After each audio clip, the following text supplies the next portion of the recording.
Hello, welcome to episode 91 of Your Ultimate Comeback. We're creeping on 100. I know that. That's pretty exciting. What happens at 100, do you think? I don't know, we gotta do something kind of cool. I think we should. Yeah, don't leave that up to me though. I want you to wear a tuxedo. A tuxedo? A tuxedo. Done. Okay. What are you gonna wear? I don't know, should I wear like a tiara? I think I'll do that for the 100th episode. Why don't you wear the tuxedo, I'll wear the tiara. You know what? I think our fans would like that. Yeah. A lot, actually. Exactly. So super excited. We have a guest with us today. Yes, we do. I'm going to have Raquel introduce him since you have the connection with him. Yes. And really excited to jump in and explore with him. And it's going to be a good one. Yep. Yeah. So this is my friend Matthew Carolan. And we met, how many years ago has that been? Because I met you at SoulCycle. He was an instructor at SoulCycle. He's jacked. I like that. He is jacked, yeah. Yes. Yeah, I was, maybe 8?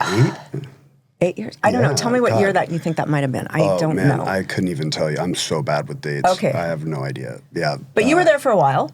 Yes, 6 years. Yeah. Very popular instructor. Nice. Paleo Viking is his Instagram. Oh, I like it.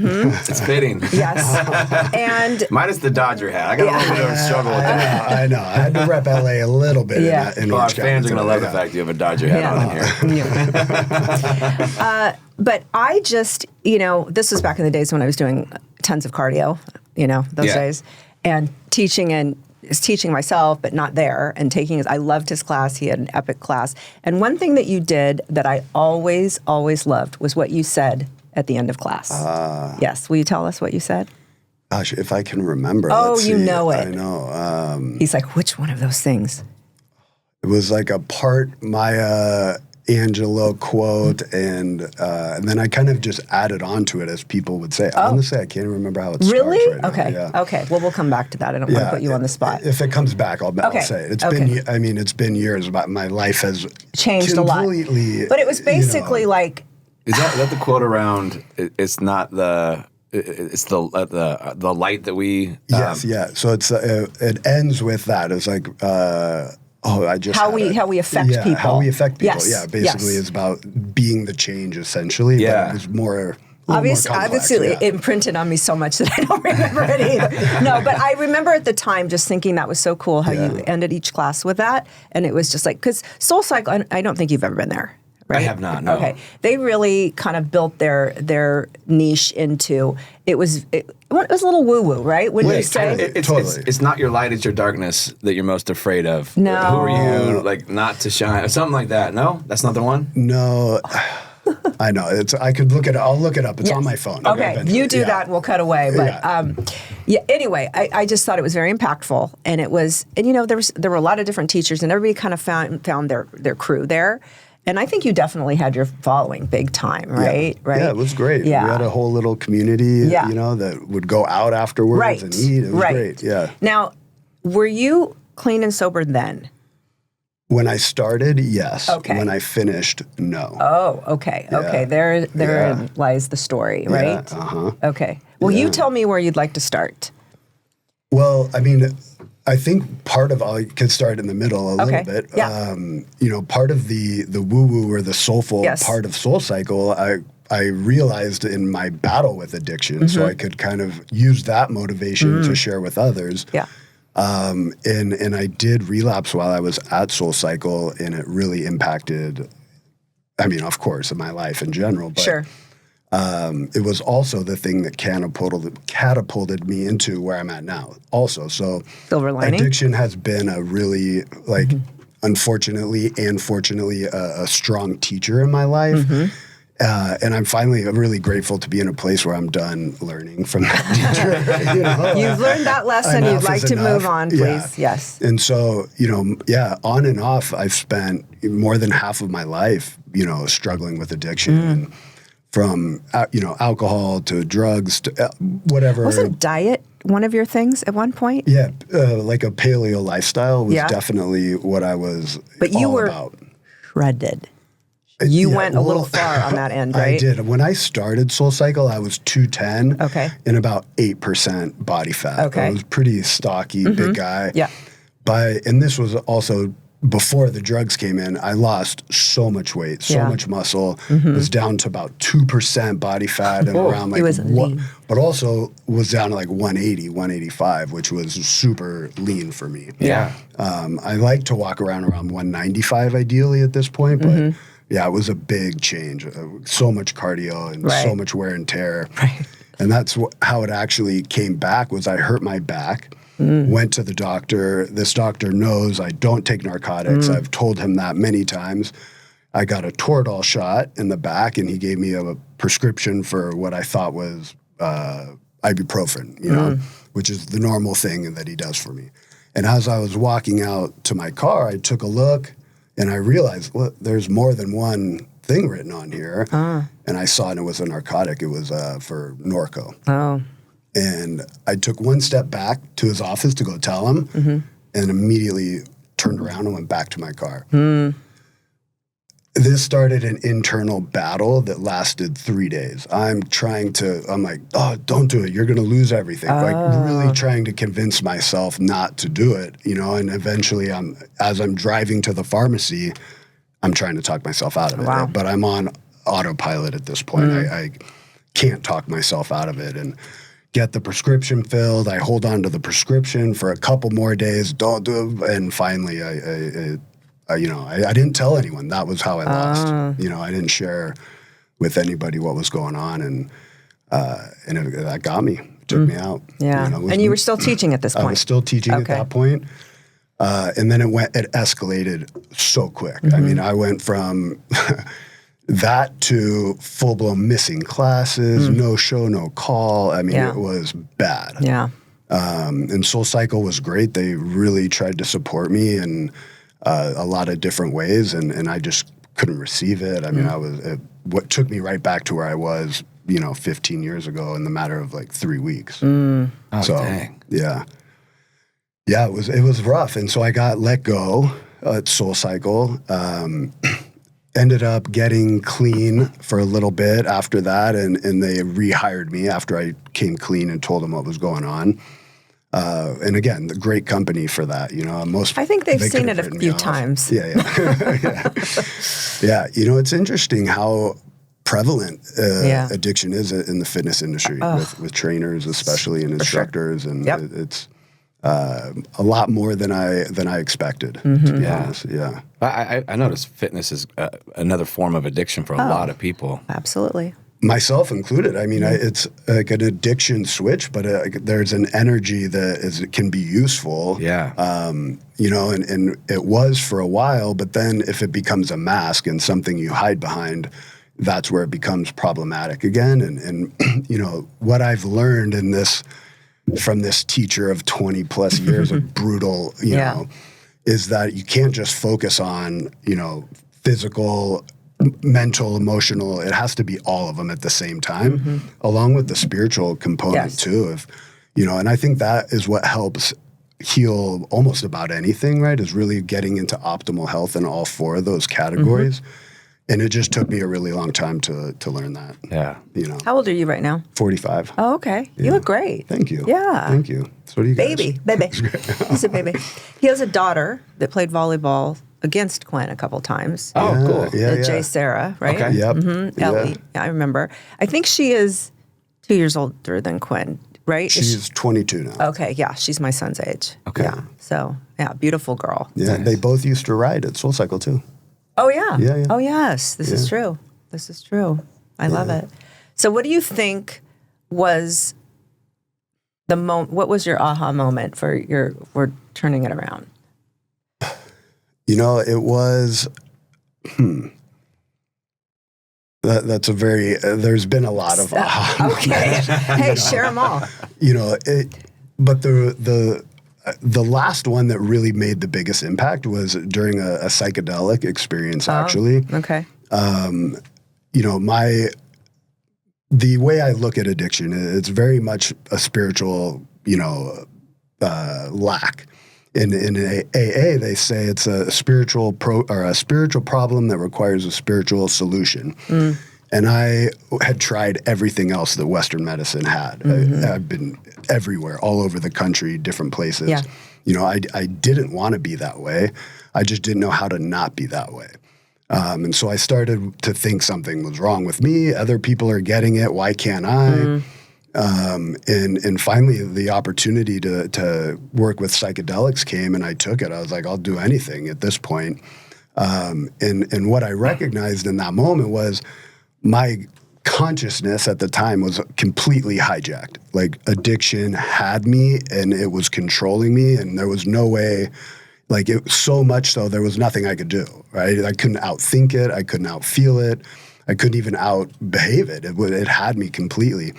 And that created an opportunity for me to have an altered state of consciousness where I was able to see how that was actually playing out in real time. And it gave me a really deep understanding, and it showed me a way out. And the way out was through focusing on all four of these categories, but using like truth, this, you know, in this psychedelic experience, it was a sword. It was a sword of truth. And you have to wield this sword at all times, no matter what.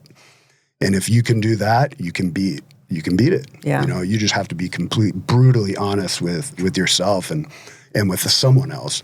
And what that looks like is like really meeting yourself where you're at. I had to meet myself, and like the truth was, I wasn't who I thought I was.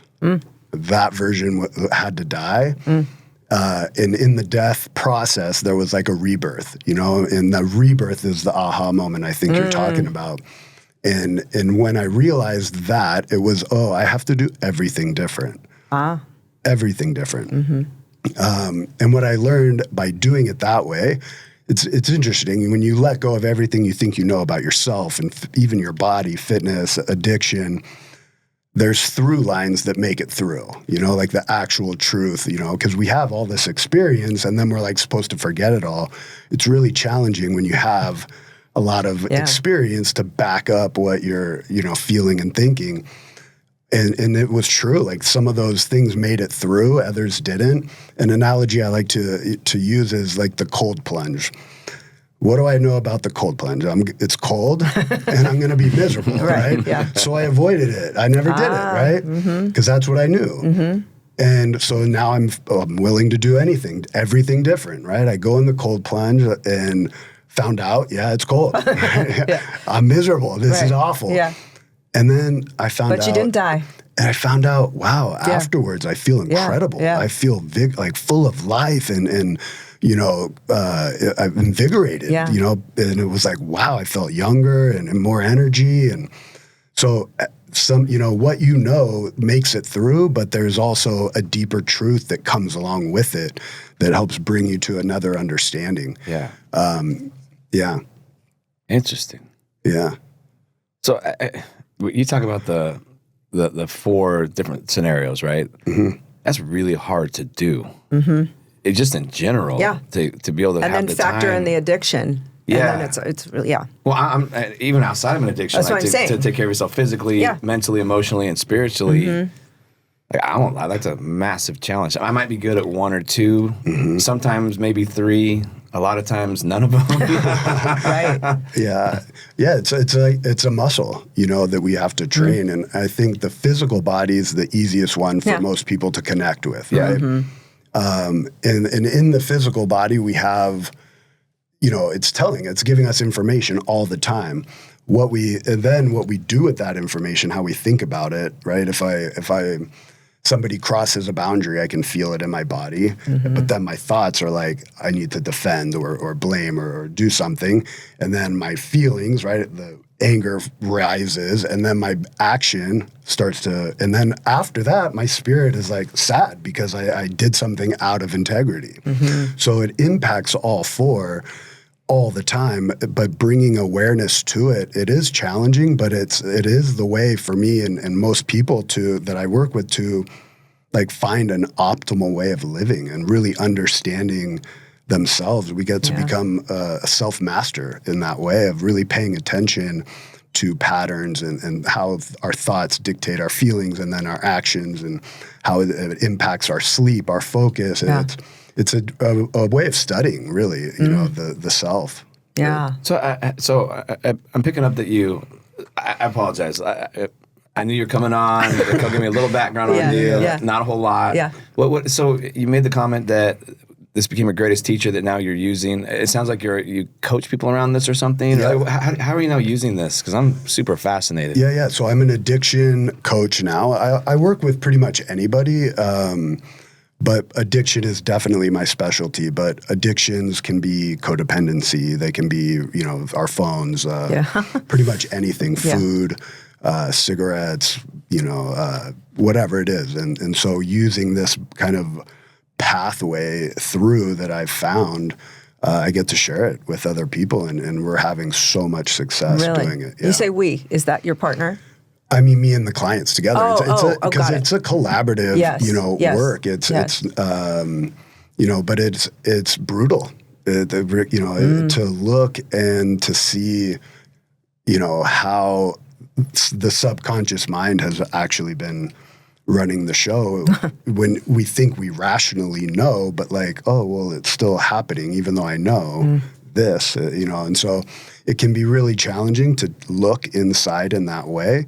But once people do, the changes start to happen, and then they get excited, you know, shit, this is really cool. Like, what else can we find that's in there, you know? And it's really interesting. Yeah. So how does your work differ from if you were a sponsor and sponsee sort of relationship? You know, there's a lot of similarities. I'll say that. Yeah. Okay. So what I like to say is that there's, you know, AA works for a lot of people. My philosophy is, and that's one path, right? And I love that path. I'm glad it's there. I have nothing negative to say about it. It's free to everyone. It's free, but I want to create as many pathways to freedom and liberation as possible. And so that's kind of where I use so many different modalities that I've studied over the course of 25 years, you know, and a lot of indigenous teachings, nature teachings, you know, CBT, tapping, breath work, somatic work, fitness, nutrition. I mean, it is all encompassing, right? When most people come out of a toxic, whether it's a relationship or addiction, their bodies are depleted, right? Or in both cases, relationships too. And really using nutrition as like the foundation to help rebuild the balance hormones and repair the brain chemistry and all of those things, and let the organs repair and the brain heal. And nutrition is like the foundation of that. So, and it helps expedite the process. And so my background in fitness helps with that, nutrition. And then we get into, okay, once you're kind of stabilized and have started to balance out, your mind starts to think a little clearer, right? And so each one impacts the ones around it, which is why it's so important to focus on 4, because if we just focus on 1 or 2, we're really only working with half of the whole.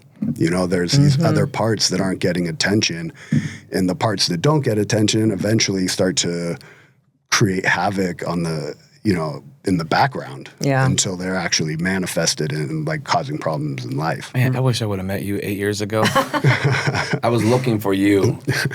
You're hard to find. Like there aren't people. What were you addicted to? No, you just mean in general. No, what the things he's talking. He's talking a lot more than just addiction. Yes, true. When I went through my divorce and I was at rock bottom and I didn't know how to rebuild my life, and I was fucking lost. Why are you? Like, you can. It's okay. I know. It's real, man. It's real. Like therapy wasn't really helping. You needed a little more. Everything was focused on what had happened and making me sense of that, but I couldn't find anyone to help me rebuild my life. I mean, I finally did, but like this is incredibly valuable when life's been turned upside down, whether it's through addiction or relationship loss or death or. I mean, I was in shambles mentally, emotionally, spiritually, physically. Yeah. And I couldn't find anyone that could coach me or guide me on how, like, the solution was always just, well, go to therapy. And I finally was like, gosh, I can't keep banging on the past. I need something to help me start to rebuild and move forward. Yeah. This is awesome. Yeah, and that's my only knock against, like, traditional therapy models is that, you know, it's like, once you identify it from the past, it's time to, like, okay, now what are we going to do differently, right? And so the thing that will keep people sober or happy, right, is a life that is worth living, you know, fulfillment. So, you know, looking back all the time and trying to find what's wrong can be beneficial, but you're only supposed to spend a little bit of time there. And then it's like, okay, now what? Now that I can see, identify what changes need to make, or do I need to make? Right. And the changes, how do I know it'll work? It's different. I've never done it before, right? And that's where a lot of people get defeated. And I did it. I tried it differently and it didn't work. I got the same result. I tried to communicate differently and my wife responded the same way. Right. Okay, great. Now you have another thing that didn't work. Now we got two things. Yeah. The way you've been doing it your whole life, and now this way. Try another one. Yeah. And you keep going. And a good analogy is like the pendulum, right? The pendulum is such a good analogy for life. Right? We start and like things are just a certain way. We are this way, and then we decide, okay, it's time to change. This way is not working. And typically the pendulum will swing to the other side. Go really extreme, right? If I bottle up my emotions and don't speak my needs, all of a sudden I'm telling everybody what I need and it's not working either. And but like eventually the pendulum finds center. But we have to let ourselves go through that process and swing, and it can be scary, right? How do I know it's going to work? I'm going to be like, oh shit, I'm being an asshole all of a sudden. Okay, and it's that type of study though, which the body's telling us. Like I know when I'm an asshole, right? Okay, let me soften here, right? Oh, I'm being too soft, too passive. Let me firm up here. And so there's this pendulum is like a never-ending dance that we're doing with ourselves and life and other people too. Did someone do this for you? Is this what made you want to do this for others?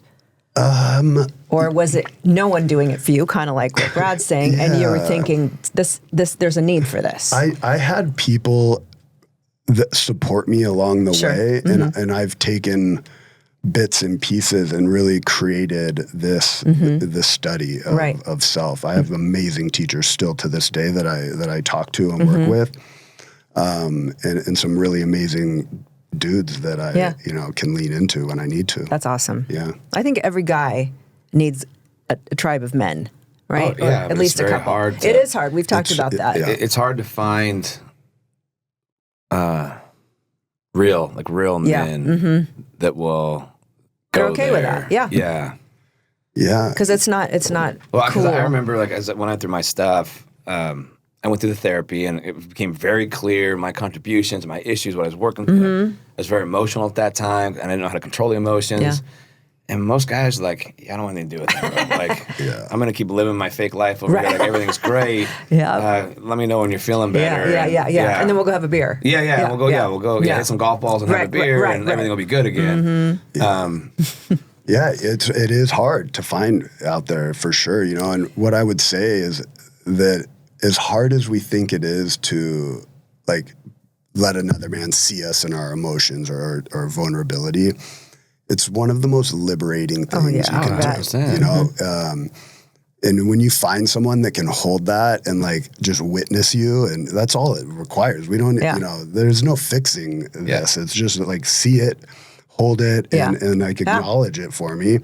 It's magical, and I had a really, really solid friend, a brother of mine that after this last relapse, he was incredible with me. That's great. In that way, and it was brutal. Like he reflected back to me some really hard truths, but in such a loving way, in a way that like my wife or even a female therapist would not be able to. There's a different energy, and what I say now is men are the medicine men need. We need each other to really like, reflect back what healthy emotional regulation looks like for each other instead of teasing each other and things like that, which was how we grew up. I grew up with, you gotta just be a man. Ball bust. You gotta ball bust everybody. Yeah. And the truth is, like, we're carrying the weight of the world. It's brutal.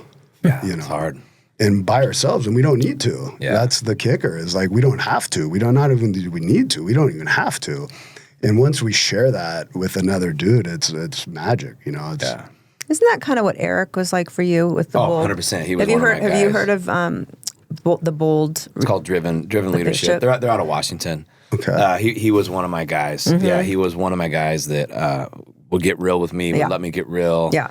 It was an integral part. He and his wife, integral part in like helping guide me back into life. Yeah. He was actually the guy when the day of my life, I realized my life was never going to be the same. I was at his front door at 5 a.m. in the morning. And he was right there for me, and he just gave me a big old hug. And That's huge. Yeah. He told me, like, I can't fix any of this. Yeah. He goes, but I will be by your side the whole way through. And yeah, he was awesome. Yeah, he was definitely one of my guys. Yeah. Yeah. Those are, it's funny. I mean, I'm a crew of guys, but none of them live here. They all started here and they've all moved to other parts of the world. Yeah. I understand why, but I mean, I can still call Eric at any point. Sure. He'll answer, and I'm headed to Austin, where most of my friends are now too. Yeah, I'm headed there next week. So to go see him. So awesome. Yeah. So you're married now. I am. You are, and does your wife do similar things? Yeah. So she does. Yeah. That's what I thought. Is she a psychologist? She is a clinical psychologist. She gave up her license about 5 years ago, but she's in the process of getting it back at this moment. She gave it up to do coaching. And got it. Got really, caught up in the hype of that when it was at its heyday. Sure. And now but her life is also like really refined into a really special niche now, using all 4 of the categories, just like me. Yeah. She's great. She's an incredible. Where'd you guys meet? SoulCycle. Did you? Yes. Really? Yeah.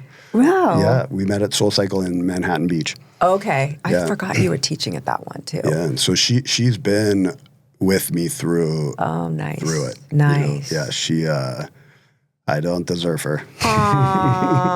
Well, maybe now, but I mean, I'm still earning it back. Yeah, she's great. Incredible. Yeah, and she was so patient and that's awesome. It was, so how many years have you guys been together? 7 years. Okay. But married for 2. Okay. We just celebrated our 2-year anniversary in Fantastic. a couple of months ago. Fantastic.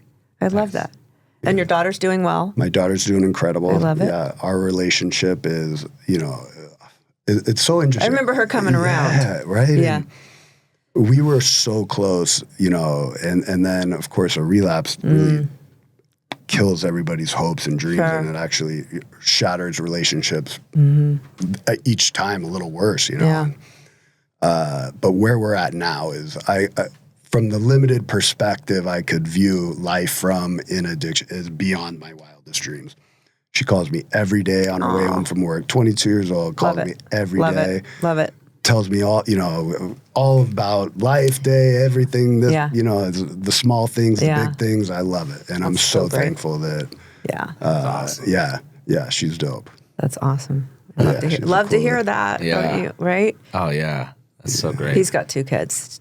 Yeah, I got a daughter that's a senior in high school this year, and the little guy's going into 5th grade. So nice. Yeah. And then they have an older brother that's 21 in the Marines, and so it's a good crew. Yeah, good crew. He's in the thick of it still. Yeah, high school is brutal. You couldn't pay me enough to go back. There's no You way. mean watching your kid go through that, or yourself? Both. Oh. I mean, high school wasn't bad for me, but no, mine just seeing wasn't bad. how hard it is for them now. There's no way. I agree. I agree. I don't understand what they're dealing with. It's a lot. It is a lot. Yeah. So, question for one of the hardest things for me. Where do you find the time to focus on all 4 pillars and still have a job and still have a family? Relationships. It's hard, man. Yeah, it can be exhausting. The awareness muscle, it gets stronger just like any other muscle, and in the beginning, it does. It requires a lot of energy, and the mental energy we expend is exhausting. The dogs, for example, right? They have those like smell pads, and like they do that for 20 minutes and then they're going to take a nap. But if you take them for a hike, they'll only nap for 5 minutes. The mental takes a load out, and so it's exhausting, but you train it and you keep showing up as for 5 minutes, and 5 minutes turns into 20 minutes, and you just keep spending time. And now I have a morning ritual that is non-negotiable. I do the same thing every day. Well, I shouldn't say the same thing. It changes maybe every month or 2. Okay. As it becomes like routine, I'll switch it up a little bit so that the intentionality stays in there. But I do the same thing every day when I wake up. I wake up, just scrape my tongue, use a tongue scraper. First I do that thing, too. no matter what. You don't brush your teeth first? No. Oh. Yep. Okay. Scrape the tongue first. Okay. They're pretty cool, Brad.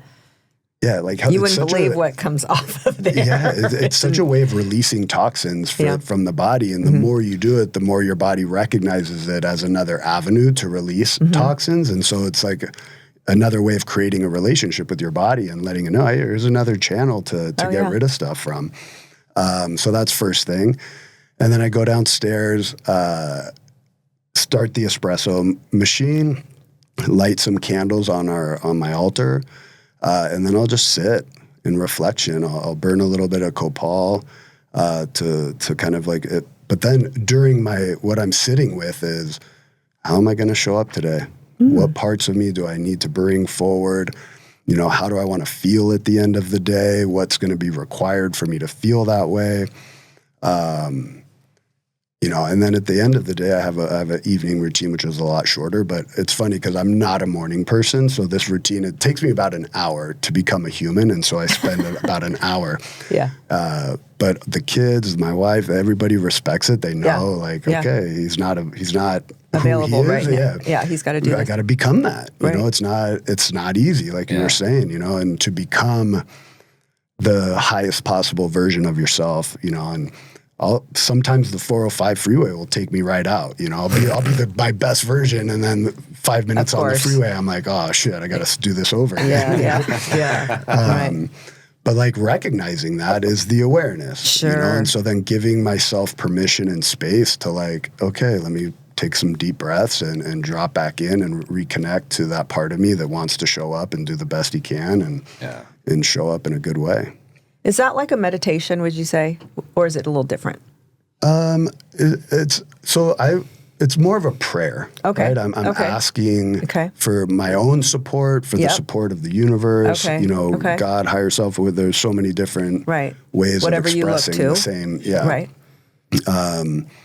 And then it's like a reflection, right? Okay, I put the ask is out there, and then it's a listening to see. Sometimes the listening helps me organize my day, have priorities. It'll help me see a blind spot that I wasn't, you know, remembering or something like that. So the ask and then the listen is kind of my routine. Yeah. And I love that that's a non-negotiable for you. Non-negotiable. That's awesome. Yeah.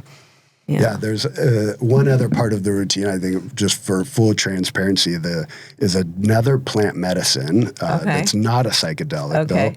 But it comes from the Amazon, the indigenous people in the Amazon in Acre, Brazil, and it's called hape. It's a tobacco-based medicine that's very grounding. They call it warrior medicine because it's not pleasant. It's pretty hardcore to receive. And so, but that's also part of my routine. It like ignites that, like, okay, here we go. So is it like a cigarette? Is it what is it? So the way they do it is they put it on like a big metal sheet, and then a fire burns like really low underneath it. Okay. And the tobacco and different medicinal herbs from the jungle, and then they like cook it down and pound it, grind it till it's not like burnt like an ash, but it's powder. Okay. And then you blow it into your nose. There's like a little tool called a curipe that you scoop in one side and then you blow in the other and it goes into the nasal cavity. It's pretty intense. Sounds like. So I mean, but again, right, I'm over here going like, dude, I can't figure life out. I'll do anything. And then as soon as I surrendered, all of these like incredible tools started showing up in my life that were like undeniable. Right? How does this thing from the Amazon appear in Hermosa Beach for me to like start to like work with? How is this possible? So it was a lot of like really just trusting these things that were answered prayers. Just they were being answered in a way that I couldn't tell until I started saying yes and walking through the doors. And then it was like, oh, this is the answer I've been looking for. This is another tool that can really be beneficial for what I'm wanting to do with my life. Wow. Interesting. Maybe you need some of that, Brad. I need a lot of things. Right? And that's the thing. I was like, I'll try anything. What do you guys like, help? Help. Like, it's real clear, like, listening to him talk, like, one of my big struggles right now is I don't do any of that stuff for myself. No. I don't have any time for myself. I know. And I'm starting to resent a lot of life because I can't find time for that. Yeah. I mean, I can, but I've just committed myself so much. So I'm copping out if I say I can't. Yeah. I have to make some hard choices, some hard conversations to clear time to be able to do that. But as you're talking, I'm like, this is a sign. I used to do that so well, and I was so grounded and felt so great. And now I am so far out of my routine and resentful and angry and like tired. And it's because from the moment I wake up to the moment I go to bed, it's never about me. It's about everyone else. And if I do get a moment in there, I just collapse and fall asleep for 20 minutes and then I'm back at it. So as you're talking, I'm like, oh, I forgot how good that feels to do that. Yeah, you know, it's that part of us I call it the nothingness part, also needs our attention, right? We wear all these hats and have so many identities, dad, right, wife, husband, coach, trainer, all of these identities, and the ego is where those identities connect to, right? And so it gives us significance, meaning, right, separation, I'm this, they're that, right, which are all very beneficial. These aren't horrible things to have, but identities don't always last. We transition through so many identities in our life. When we get caught in an identity and our soul is trying to evolve into the next version, that's when we get into trouble because we're fighting for something that isn't supposed to make it into the next iteration of who we are. But there is a nothingness part that I think is what you're talking about. And what part of my routine is just the part that isn't attached to an identity. It just exists. Not dad, it's not brother, not husband. You know? And how do we connect to it is we go outside and just listen to the waves, just exist, right? Without trying to fix anything, plan anything, heal anything, and organize, and just allow yourself to be in the nothingness of internally by listening to the nature around us.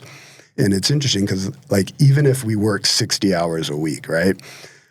And we'll only give 10 minutes to that part, right? That part's not attached to the ego. So it's not like, oh, you're only giving me 10 minutes and that part gets 60 hours, you know? It's just thankful for the nothingness for the 10 minutes. For his 10 minutes, you know? It can be really powerful because what we're talking, all the identities are with us in our wholeness, but so is that part. And if we're just focusing on the identities that our mind is attached to, we're missing out on like this little sliver that's really beneficial, and it helps create clarity in all the other identities that make up who we are. Yeah. It's funny because my craving, like all I want more than anything is a slow morning by myself with a cup of coffee and no TV on, no radio on, and having to do nothing. Like that sounds like the most amazing, heavenly experience to me, which is telling me like it's my body, my consciousness wanting that. Yeah. Like that's all I can think about. Like it's all I want is just by myself, a cup of coffee, and not having to be anywhere or do anything for a window of time. Yeah, it's the best. Yeah. It's the best, right? And I used to not have enough time for it also. I totally get that. And I would, before I created time, I was going to bed at like 10 or 11, sometimes even midnight. And then I'd wake up and just like need to like get started, right? And so I was like, okay, I just need to go to bed earlier and wake up an hour before I have to like be where you are. In the identity, you know, of what needs to get done and be in the responsibilities. And I started doing that, and I was still like so tired and still struggling to fall asleep earlier and all of that. But once it balanced out, it's like the internal alarm clock, I don't even have to think about it. It just happens at this point, you know? I couldn't recommend it more for anybody going through anything. It's really powerful. I was going to say, that's not an addiction specific thing. Everyone needs that. Yeah. Yeah. And I think some people want to rush through life because then they don't have to feel anything. Don't you think? Totally. You know, we are a society that's like always looking for the next thing. You know, and what I think we're talking about is the difference between growth and evolution, right? Growth isn't bad by nature, right? But growth can happen at our speed, of choice, right? I can grow a business overnight, or it might take 10 years, right? Depending on the effort and the work I put in will dictate the speed of the growth. So it's different for all of us. And we're constantly wanting to grow, right? Okay, I grew this, what's next? Let me grow another thing. I got good at right? And so, but the evolution is, I think, we're all moving at the same speed, which is the divine timing, right? Of who we're supposed to become while we're growing. What are we learning from? And the way evolution works is like, okay, math is a good analogy. If I learn algebra, but only like 80% of algebra, when I get to algebra 2, I might only comprehend 78 because I only learned 80 of the first one. And so on until eventually I'm going to get to a math I don't understand. That was way before algebra for me, by the way. Yeah, right. And so I think life is very similar to that. And evolution is like, okay, I understand this chapter 100%, right? No matter, because I grew, I failed, but I paid attention and I really studied. So then when I get to the next chapter, right, and this is the unfolding of an evolving human to really, right, the dream we have is available. Yeah. It's not a pipe dream for anyone. Every single dream, but evolution is how we get there, not necessarily growth, right? We grow along the way for sure, absolutely. But how are we evolving? Like, can I become the person that is capable of holding this dream because that's what evolution is driving us towards. So I grow, right? I SoulCycle. I thought I was it. You know, I'm going to be a SoulCycle instructor until I'm 80. Right. Okay. Yeah. And then COVID and addiction and all of that happened. And I was so attached to that identity. I was like, those tank tops you used to wear. What am I going to do now? You know, right?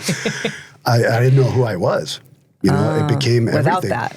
Right? Because I was focused on growth, you know, and then like sitting with that and like, and then the speed of evolution caught up, right? I grew out of it, and then I get stuck here, and then evolution comes along and really guided me towards what I'm doing now and the work I'm doing now.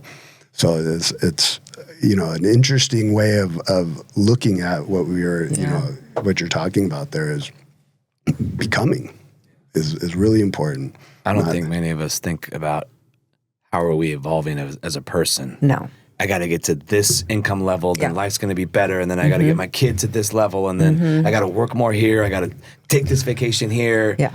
I just have not thought about that in a while of who do I need to become versus what do I need to do. Right. Yeah, you know, I get a lot of clients that come in and they're like that. They're like, I checked all the boxes. Yeah. I went to a great school. I have a wife. I have the kids, white picket fence, the whole thing. I'm miserable. I can't stand my wife anymore. My kids annoy the shit out of me. Right? Like but it's pockets, right? We get pockets of joy, and then like, okay, now everything's hard again, and like I did everything I was supposed to do. Right. Well, that's because you grew all of the things that you felt needed to, but like there's a want and a need inside of you that you're not acknowledging. And it's not that the wife and the job and everything, it's never about revamping your life. Yeah. It's really about challenging the stories that you've created in your process. And that's where evolution happens, right? It's in our consciousness so that we can become the person that can hold that job, the wife, this amazing wife and the kids in a safe way and evolve together. Yeah. You know, so we're not passing along our stuff to them, you know, and so much stuff. I always say it's like we're so lucky to have the parents that we have because they gave us what we have now. And we never want to identify with, you know, like that, I'm not like them in that way. But if we pan out, we kind of are.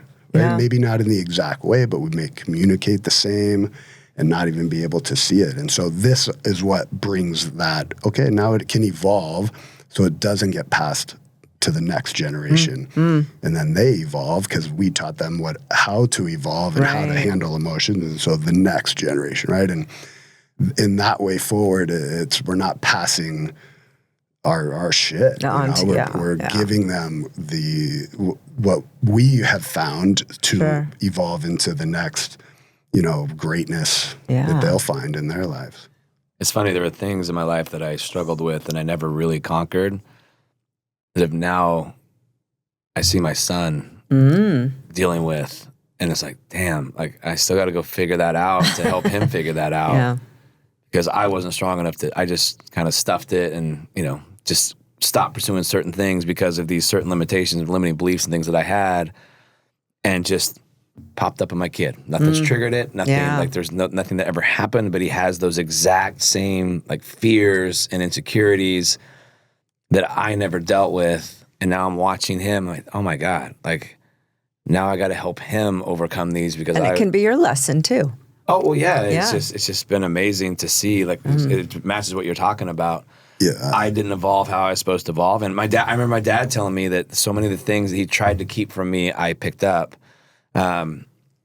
You know, and some of those I beat, some of those I didn't, and the ones I didn't, I'm now seeing they're just and there are things I tried to not, make sure my son didn't get exposed to, didn't deal with.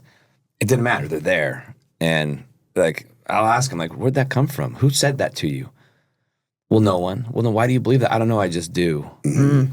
Like, whoa. Yeah. There's not a single moment, a single word. Like, it's just, I just gave it to him because I never dealt with it. Yeah, it's that beautiful part is there's some things that we give to them and they don't recognize it until later on. And then there's certain things that we give to them that are great, you know, as well. And then there's certain things we give to them that they rebel against right away. You know, and they do the exact opposite. And that can be very beneficial actually for them, right? So there's 3 components to it, and we don't know what they're going to be, right? Because the truth is, we're doing the best we can. It's not like we're doing this intentionally. And no one intentionally did it to us. This understanding isn't to blame or give justification to any of it, right? It all comes from love. These are our parents, and from us, it's we love our kids. There's no question, right? It's the subconscious teaching. We don't know how a young kid is going to process, right? When they don't have tools to process yet. You know, so they see things and they experience things, and how they process it is a crapshoot, really. You know, and we pick up so much of our programming at an early age. If we think about, you know, some of these like identities that we attach to, not external, but internal, perfectionist and procrastinator and all of those types of things, right? Those we pick up at like really young, 2-3 years old, right? We have these parents that feed us, hold us, right?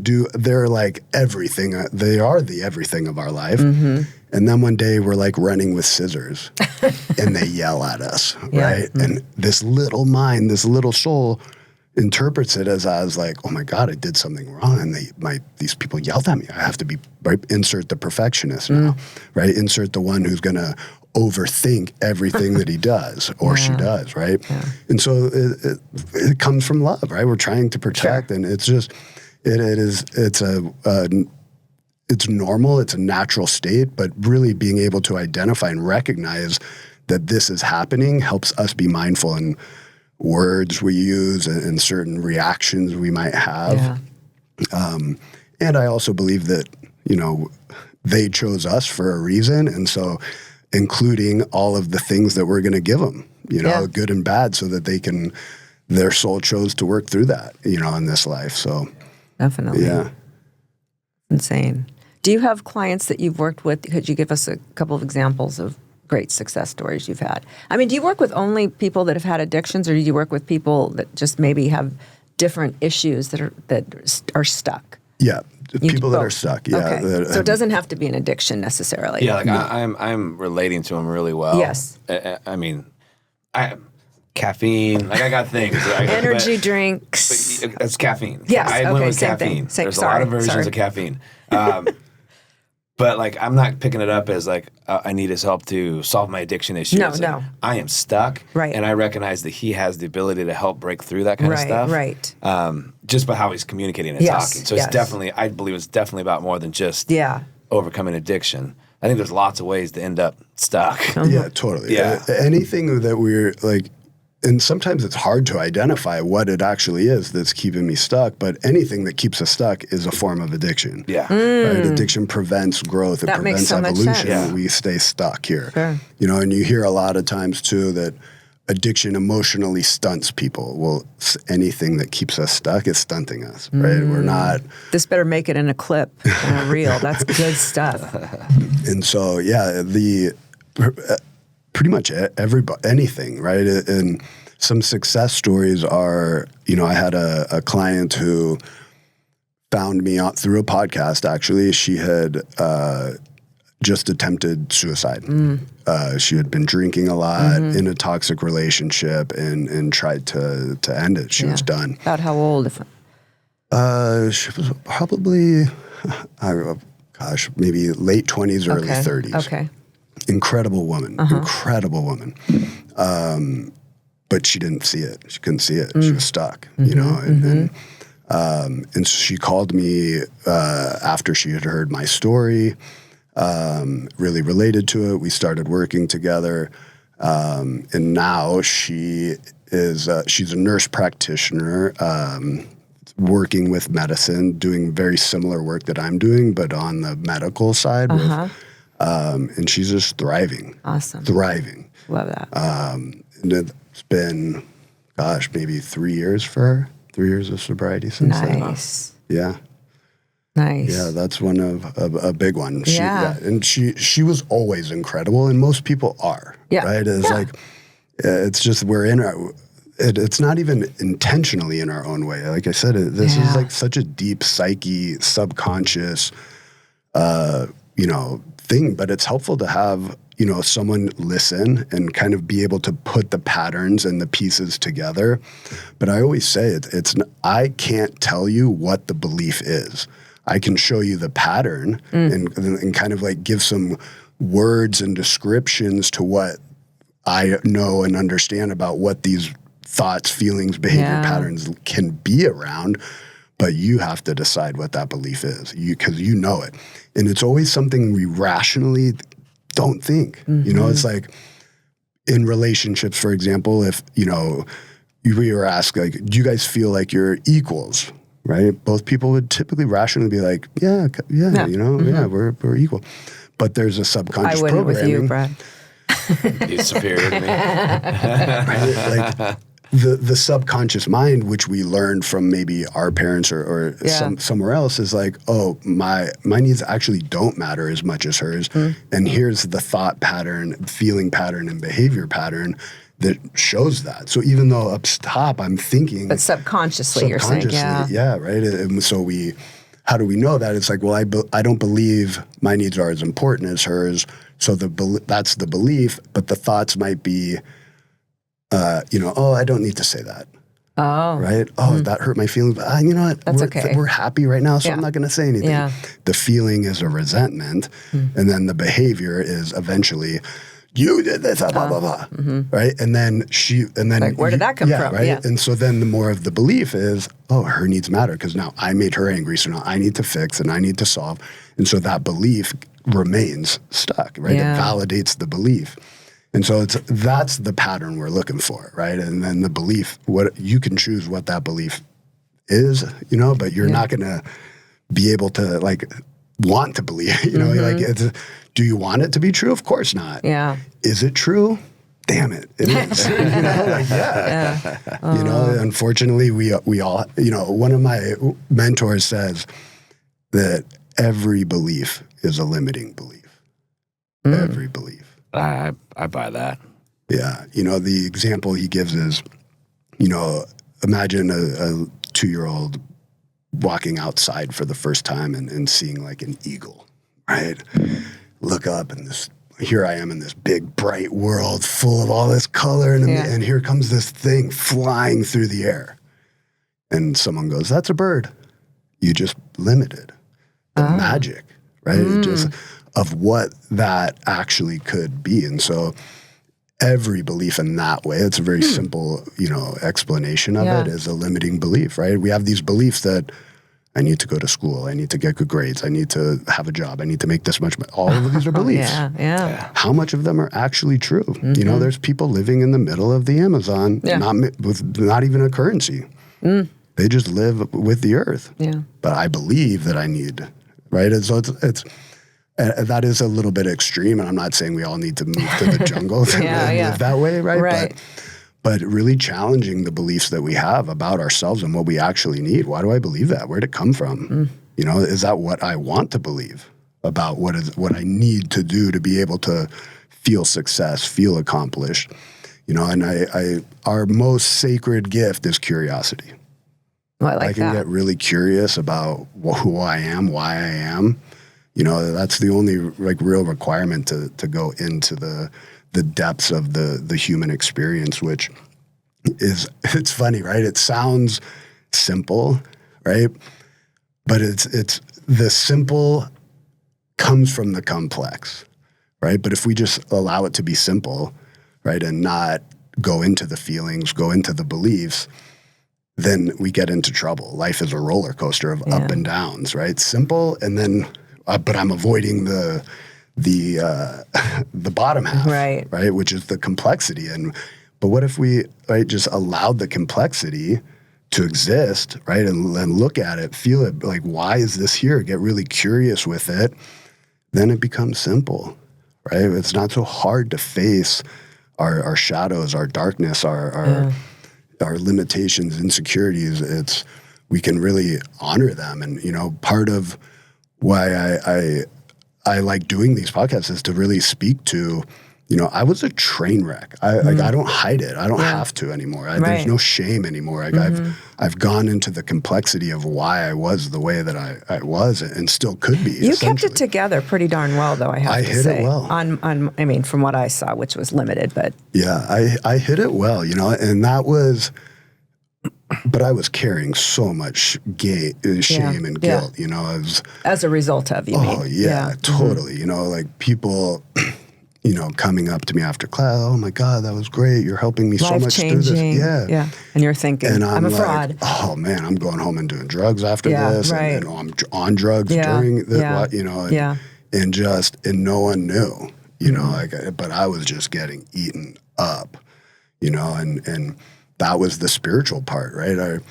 Our soul sees everything we do. There's only one person that sees everything we do. It's us, And what is that person? Are they proud of us? Am I proud of myself? Am I in integrity, or am I breaking my own promises to myself? Am I watching myself, constantly self-destruct, self-sabotage, do things that I know better than, right? If I'm doing that, then my spirit is dimmed. It's shrinking, right? But to have a full spirit, fully alive and authentic expression, it requires that we do some things that we know better, right? We need to allow ourselves to see that we're capable. The fitness is another great parallel to this. Somebody who may need to lose a lot of weight, right? They don't believe they can, or they believe that other people, it's easy, right? Yeah. They have genetics, or it just comes easy to them. Yeah. And then they go, okay, this is the year, right, for the 10th time. Right. Yeah. This is the 10th time it's been the year. And they go, and 3 months go by, they don't get the results. Right. And okay, they fall off. But what if they were consistent no matter what? Right. What if, okay, I'm so sore today, but I committed to going this many times a week. I'm just going to go pee and stretch. That's it. I'm not even going to touch weight, but I'm going to honor my commitment regardless. Right. Eventually, enough time would pass, they would get the results, and then their belief would change, right? Their thoughts would actually change from, this is hard, I can't do this is, right, to, oh my God, this is great, I'm doing it, right? To, what else is possible, right? And so it's what we watch ourselves do consistently it dictates a lot, and if we're breaking promises, not seeing things through, and we're watching ourselves do that, all the cells in our body are communicating with each other, and so it's like, okay, I'm going to do it. This is my year. Your body's like, maybe, right? Yeah. Build up enough consistency, right? And you're like, oh, I'm tired, but I'm going to go to the gym. Immediately, your body's like ready to go, right? It wakes up, it comes alive, because it knows when he says or she says he's going to do it, it gets done, and the body responds really well to that. And so it's really, and I think, to me, that's what I would call the higher self. It's not the idealized higher self that's just perfect at everything and everything is easy. The actualized higher self is the one that can follow through and honor its own commitment to the path and the dream that it's going after, and learn along the way. The student teacher is important to watch, learn, observe, master self. To me, that's the higher self. Love that. Man, that's so good. I could sit here for hours with you, but we got to wrap it up. We're already over time. It's so good. Yeah. Matthew, we tell everyone where they can find you? Yeah, I'm on MatthewCarolanCoaching.com and Paleo Viking on Instagram. Paleo Viking. So they could DM you if they you can DM. You can reach out through the website. Okay, spell it out. Just so Matthew Carolan. Yep, MatthewCarolan coaching.com. Awesome. Yeah. Awesome. Such I love good that. stuff. I Thank know. you. I know. Yeah, It makes me thank you kind of guys. rethink like my morning routine at the very least. If anything, Yes. I hope it inspires curiosity. That's definitely. it. That's I love it. You know. Thank you so much for Thank being you. here. I Thanks for appreciate it. coming. Yeah. I appreciate you being Pleasure. here. Yes. Yeah. That was great. Love this. Thank you guys. Thank you. Appreciate you.